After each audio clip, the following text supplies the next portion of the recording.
Pasien dengan penyakit penyerta atau komorbid dinilai memiliki risiko tinggi mengalami kritis hingga kematian bila terpapar virus corona. Dan malam ini kita akan membahasnya, sudah ada salah satu penyintas COVID-19, Andi Rani Deviana, dan juga Dr. Feni Fitriani yang merupakan spesialis paru dari RSUP Persahabatan. Selamat malam. Selamat malam, Mbak Mevri. Ya, pertama saya akan ke Mbak Devi terlebih dahulu. Mbak Devi, apa saja Mbak gejala yang saat itu dirasakan ketika terpapar virus corona dan menjadi pasien COVID-19? Apalagi Mbak Devi ini 2 kali ya dinyatakan positif COVID-19.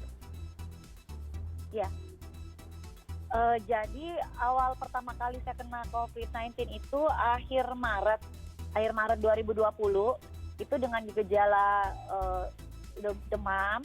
Halo? Iya. Dengan gejala demam, terus indera perasa dan penciuman hilang, dia diare dan batuk. Oke. Gejala masih seperti itu. Hanya begitu masuk di rumah sakit, karena saat itu kan masih awal-awal ya. Jadi kita masih belum familiar seperti ini. Tapi ketika panas badan saya udah naik 38,7, terus naik lagi 38,9, langsung ke rumah sakit. Awalnya masih diterima, sempat fototoraks, darah, dan cuma dikasih obat, balik lagi ke rumah. Besoknya karena panasnya nggak turun, balik lagi ke rumah sakit, itu udah ditolak karena semua gejala klinis COVID itu ada, disarankan untuk ke rumah sakit rujukan COVID. Baik, untuk itu yang pertama kali. Kalau yang untuk kedua kali seperti apa gejala yang dirasakan, Mbak? Kalau yang kedua kali mungkin karena saya udah pernah merasakan yang pertama ya. Yang kedua kali, jadi saya udah perbandingkan yang kedua kali ini saya jauh lebih parah daripada yang pertama. Itu sampai diare itu saya sampai pingsan, terus setelah hasil swabnya ada dengan CT hanya 9,16. Tambah lagi indera penciuman dan perasa itu hilang. Jadi benar-benar drop. Saturasi juga 95. Itu sampai 92 akhirnya karena sudah sesak napas. Kalau yang pertama itu saya belum, sesak napasnya belum ada. Yang kedua ini begitu kena langsung sesak napas. Jadi pas sampai di rumah sakit Unhas, masuk di UGD itu, udah langsung dipasangin oksigen karena saturasinya di bawah 95. Oke, saat itu dinyatakan apakah sebelumnya sudah menginformasikan bahwa memiliki riwayat penyakit-penyakit penyerta? Iya, jadi emang saya sudah masih waktu swab, kalau saya itu memang asma, jadi asma bawaan dari lahir, ditambah lagi saya ada sinusitis dan memang alergi pernapasan yang cukup sering kumat alergi pernapasannya. Jadi begitu sesak nafas, warga langsung memang disarankan segera ke rumah sakit, apalagi ada komorbid asmanya. Oke, baik. Itu tadi hal-hal atau gejala-gejala yang dirasakan oleh Mbak Devi ya selama mengalami atau menjadi pasien COVID-19. Saya akan ke Dr. Feni. Dr. Feni, kalau kita melihat tadi bagaimana perkembangan dari perawatan di mana yang kedua kali terinfeksi COVID-19 ini, gejala yang dirasakan lebih buruk atau bisa dikatakan bahkan cukup kritis begitu. Apa kemudian dok yang bisa dilakukan untuk selalu waspada akan adanya masa-masa kritis dari pasien COVID-19 ini agar tidak terlambat, dok, penanganannya? Oke, terima kasih Mbak Mevri, Mbak Devi, selamat ya sudah sehat kembali. Kita tahu kalau yang si pasien COVID ini ada gejala mulai dari tidak bergejala, ringan, sedang, berat, dan kritis.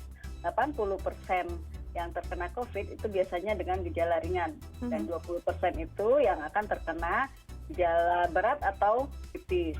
Nah, gejala berat atau kritis ini yang sampai ke rumah sakit sehingga harus dibantu oksigen, pakai oksigen dengan arus yang besar, bahkan harus dengan ventilator. Itu yang terjadi pada pasien berat atau kritis. Nah, kalau tadi untuk pencegahan, masyarakat harus tahu jangan sampai jatuh ke gejala berat atau kritis baru datang. Nah, itu kata kuncinya ya, dok ya. Berarti kata kuncinya adalah bagaimana kemudian bisa tahu saat yang tepat untuk waspada agar tidak semakin buruk. Nanti kita akan lebih dalam lagi membahas tentang hal ini, namun kita harus jeda terlebih dahulu. Untuk itu tetaplah bersama kami di CNN Indonesia Connected.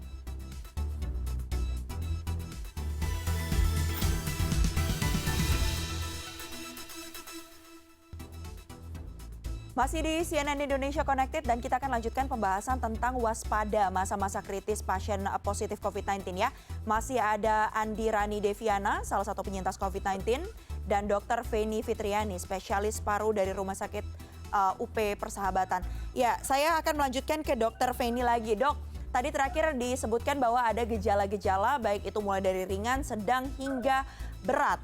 Nah, apa yang kemudian harus kita waspadai, Dok, terutama ketika mengetahui bahwa ada penyakit penyerta dalam tubuh kita, tapi mungkin gejalanya ini yang dirasakan sejauh ini gejala ringan atau sedang. Nah, bagaimana caranya agar waspada, jangan sampai terlambat, Dok?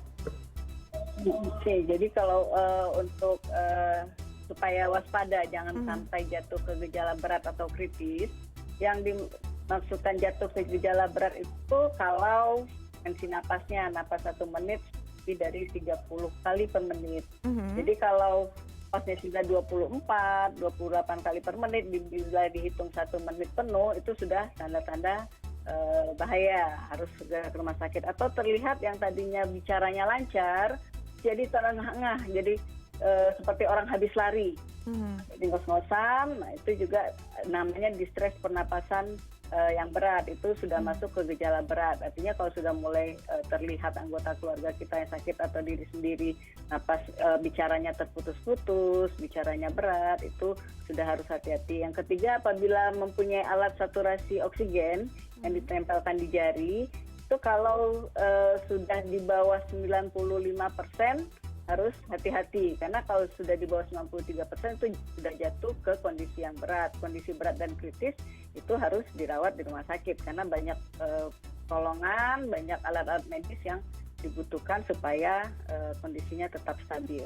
Baik, berarti bagi pasien dengan penyakit penyerta, apakah itu artinya sebaiknya begitu terinfeksi COVID-19 atau dinyatakan positif COVID-19 ini harus yang utama adalah memeriksakan kondisi dulu agar mendapatkan penilaian atau asesmen dari dokter? Ya, betul. Jadi kalau yang lansia, yang punya komorbid, kemudian mempunyai hasil yang positif, sebaiknya fasilitas kesehatan terdekat dulu ke dokter, supaya bisa dinilai apakah ini memang harus ada tanda-tanda bahaya yang harus segera dirawat di rumah sakit, atau memang masih memungkinkan untuk isolasi mandiri kalau misalnya memang tidak ada gejala atau dia masuk ke gejala yang ringan. Oke, Mbak Devi sebelumnya sempat menyebutkan bahwa pertama kali saat itu mengalami gejala, kemudian dirawat di rumah sakit, namun sayangnya tidak bisa dirawat saat itu ya Mbak ya, akhirnya menjalani perawatan juga di rumah begitu. Saat pertama kali COVID dan yang kedua kali, masa-masa kritis saat itu, apa saja Mbak yang dirasakan gejala-gejalanya? Kalau yang pertama, saya tidak terlalu, gejala yang pertama itu tidak terlalu sesak seperti yang kedua. Kalau yang pertama lebih ke mental ya, familiar, ini apa, penyakit ini bagaimana gitu loh. Suasananya masih tegang, yang pertama itu. Boleh dibilang kan masih awal-awal COVID. Pasien dan tenaga nakes di rumah sakit UNHAS yang tempat saya dirawat juga, baru juga masih bingung kita, ditambah lagi setiap menunggu hasil swab itu kan masih lama, 3 atau 4 kali. Kalau yang kedua, inilah yang benar-benar gejalanya, kalau buat saya itu parah, karena benar-benar sesak nafas, ditambah lagi, walaupun sudah dirawat hari, udah keluar dari rumah sakit ya, tapi belum positif, 14 hari itu saya belum positif. Saya balik ke rumah itu gejala COVID yang lain seperti ruam kulit, sakit tulang sendi, tulang belakang, itu masih tetap ada, tetap diare, tetap malahan asam lambung juga diserang, jadi diserang gitu, mual-mual, muntah tetap jalan sampai 3 minggu dari mulai pertama kali dinyatakan positif. Oke, saya dinyatakan negatif setelah 48 hari. Oke, berarti bisa dikatakan kategori long COVID juga ya Mbak. Saat itu berarti perawatan atau treatment yang didapatkan apa saja Mbak untuk bisa melewati masa-masa kritis tersebut? Sewaktu di rumah sakit, jadi mulai masuk itu langsung oksigen memang tidak lepas sampai keluar, terus infus selain cairan ditambah obat-obatan yang masuk melalui injeksi. Hari kedua karena saturasi saya sempat sampai 90, itu saya dibantu dengan nebu. Mhm. Jadi udah dikasih tahu kalau saturasinya turun lagi di bawah 90 itu akan dipasangin alat bantu lagi kayak gitu. Cuma alhamdulillah setelah dinebu dalam 3 hari, sehari 3 kali dinebu itu saturasinya naik 92 pelan-pelan sampai di angka 95, 96. Oke. Boleh dibilang obat-obatannya ya banyak sih, kurang lebih 20. Saya minum obat itu 20 sampai 30 biji per hari. Oke, Dokter Feni, kalau kita bicara masa kritis, ini bukan berarti tidak tidak sadarkan diri ya dok ya. Ada beberapa kondisi-kondisi yang juga diartikan sebagai masa kritis. Mungkin bisa diperjelas nih dok kepada seluruh pemirsa saat ini, apa saja kemudian masa yang dianggap sebagai masa kritis dan bagaimana kemudian caranya untuk bisa lewati masa kritis ini agar bisa kemudian harapannya sembuh dari COVID-19. Oke, Mbak.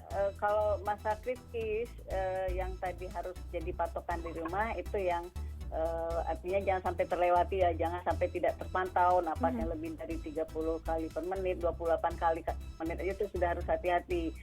Sesak napas, sudah susah berbicara, itu adalah tanda-tanda kritis bagi masyarakat yang harus segera bawa ke rumah sakit dan saturasi di bawah 95%. Nah, kalau kita berbicara masa kritis di rumah sakit, itu tadi yang disampaikan oleh Mbak Devi, pasti akan banyak bantuan medis, pemantauan, semua dipantau, dan pasien benar-benar diistirahatkan di bed rest total supaya fungsi parunya tidak terlalu berat untuk bekerja dan fungsi-fungsi organ lain juga tidak terganggu. Jadi kalau bagi masyarakat yang tadi itu tanda-tandanya jangan sampai put dari perhatian, dan kalau untuk penanganan kritis di rumah sakit itu sangat banyak yang dilakukan oleh para dokter supaya pasiennya tetap selamat, sehat, bisa berkumpul lagi dengan keluarga. Ya. Faktor apa dok kemudian yang mempengaruhi seseorang pasien ini bisa melewati masa kritisnya? Kita bicara soal masa kritis itu berarti biasanya hari keberapa setelah infeksi biasanya dok? Kalau kita bicara dari hari 0 sampai 14 hari itu baru biasa kan virusnya mati setelah 14 hari. Banyak penelitian yang menunjukkan ke arah situ. Nah, dalam masa sampai kurang lebih 14 hari itu masih bisa terjadi benar-benar yang tadinya ringan terus tiba-tiba jadi berat, harus masuk ke ventilator. Nah, jadi kalau yang gejala berat dan kritis itu kan dirawat di rumah sakit, jadi dokter memantau hari ke hari apakah ini perbaikan atau malah makin berat, saturasinya makin turun, harus masuk ke ICU gitu. Jadi dalam kurun waktu kurang lebih 14 hari itu masih banyak sekali yang mungkin terjadi, Mbak Mercy. Faktornya apa saja dok yang bisa mempengaruhi seseorang kemudian bisa melewati masa kritis tersebut? Nah, tadi sudah disebut komorbid ya. Komorbid itu jadi faktor yang bisa membuat seseorang yang terkena COVID itu jadi jatuh ke penyakit yang berat. Dan usia lanjut itu juga jadi faktor risiko. Kalau selama ini di penelitian penyakit-penyakit seperti hipertensi, penyakit gula yang tidak terkontrol, ada gagal ginjal atau gangguan paru yang sebelumnya, itu adalah faktor-faktor risiko untuk jatuh ke penyakit yang COVID yang berat atau kritis. Baik, berarti kata kuncinya adalah bagaimana kita bisa bersama-sama mengenali kondisi diri, mulai aware lagi ya dok ya, apa saja kemudian penyakit-penyakit yang mungkin ada dalam tubuh kita yang harus bisa diantisipasi agar tidak kemudian memperparah kondisi ya apabila memang nanti sampai terpapar COVID-19 ya. Baik, terima kasih banyak Dr. Feni Fitriani, spesialis paru dari RSUP Persahabatan, dan juga pastinya kepada Mbak Rani Deviana, penyintas COVID-19. Terima kasih sudah bergabung bersama kami malam hari ini di CNN Indonesia Connected, dan kita semua berharap agar selalu dalam kondisi sehat. Selamat malam, terima kasih. Ya, terima kasih Mbak.